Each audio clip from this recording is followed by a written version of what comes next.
And then there's terrorism stories. Terrorism stories on the news. You know, I live in New York City, so you're always worried about this. Terrorism stories on the news. You know, my son is watching it. And he's like, but Daddy, how come the bad men hate us so much? Why do those bad men hate us? Isn't that heartbreaking, man? I almost started crying, you know? Because he's 18. Now, what kind of moron am I raising? I don't know why they hate us, dipshit. Why don't you read the paper and form your own opinions? Why do they hate us? Nobody knows why they hate us, because Americans don't read papers. We don't know shit. We don't know what goes on in other countries. You ever talk to a European? Sometimes you have no choice. You ever talk to one of these people? You know, you're trying to learn to ski or whatever. These Europeans, they know everything. They know more about America than we know about ourselves. I don't know what it is about starting to smoke when you're 9 years old that turns you into a geopolitical genius. But these fuckers know everything. They always say things like, you know, actually the US could have lost its independence during the War of 1812. And you're like, all right, I don't know, shit.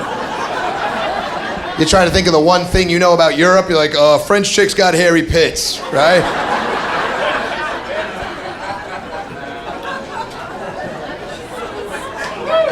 I was talking to this Arab guy. He said, why do the Americans always support the Israelis? He said, it's probably because in America, the Jews have all the money and they control the media, which is ridiculous and racist and really only part of it.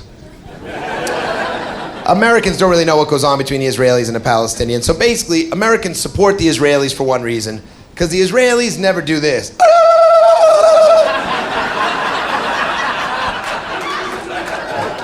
Seriously, I think that's 95% of it. I'm not even kidding. Because I think the average American's like, shit, I don't know what's going on over there, but I don't like that. I know that.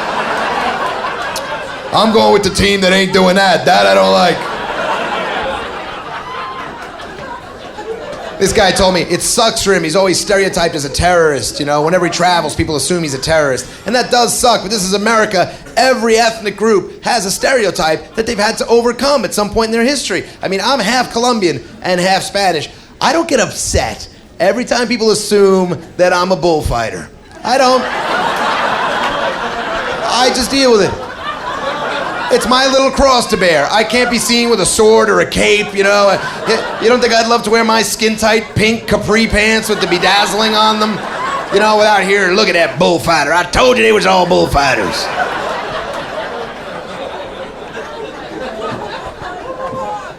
And in New York, you know, they have signs everywhere in the subways that watch out for anything out of the ordinary. Watch out for suspicious activities. If you see something, say something. That's their way of defending us. If you see something, say something. First of all, in New York City, have you been in New York City? What doesn't look like suspicious activity?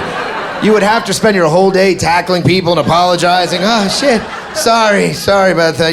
You look vaguely foreign, moved kind of quick. Can't be too careful these days. You know, looked like you might have had a bomb. Good luck with that baby. I hope it works out for you. Can't be too careful. If you see something, say something. Shit, I once saw a guy peeing on a guy masturbating. All right? Who do I call? That seems kind of out of the ordinary. Yeah, I think I see something. I don't know if it's terrorism per se, but it's definitely disruptive to the social fabric. And then they put terrorism experts on CNN with their doomsday scenarios of what might happen, and you get the sense that they're coming up with ideas that the terrorists haven't thought of themselves. They're like, you know, Wolf, very few people know this, but there's actually an incredibly important atomic substation located right in Ocala, Florida. Now, it wouldn't be hard for them to find. I'll show you right here on the map exactly where it is.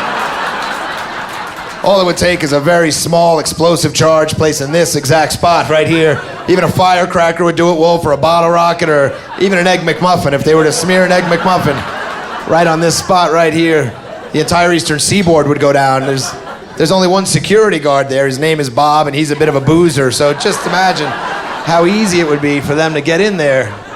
It's frightening, really.